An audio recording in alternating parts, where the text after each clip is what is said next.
She's been in a near-vegetative state for 15 years, and it was all because of a 16-year-old boy. Today, Queena is 33 years old. She sits in a wheelchair, unable to move. Every single day, her caregivers wipe drool from her mouth, stretch her limbs to prevent muscle atrophy, and help her do basic tasks because she can't do any of them herself. She's been undergoing physical therapy for over a decade, but the chances of recovery, nearly zero. Her world has been frozen since one specific day in 2008. Back then, she was an 18-year-old student at the top of her class. She was in the library that day checking out a few books. Near her, a boy, 16-year-old Kendrick Morris, was being loud and disruptive. As student council president, Queena politely asked him to quiet down so others could focus. That small moment changed her life forever. Morris waited until she was getting ready to leave. Then he followed her, dragged her into the library bathroom, and attacked her. What happened next lasted only a few minutes, but left permanent damage. He beat her and sexually assaulted her. He held his hand over her mouth, choked her neck, and continued hitting her until her skull was fractured,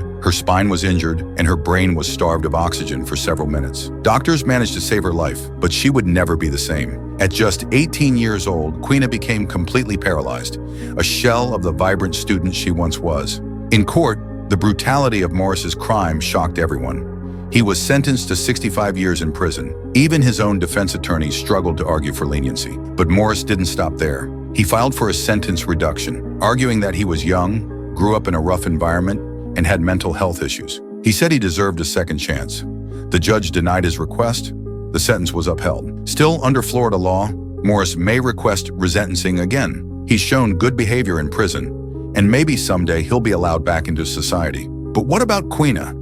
15 years have passed and there's been no sign of improvement. God gave her the miracle of survival, but withheld the miracle of healing. So what do you think? Should someone who destroyed another person's entire life get a second chance at his own? Let us know in the comments.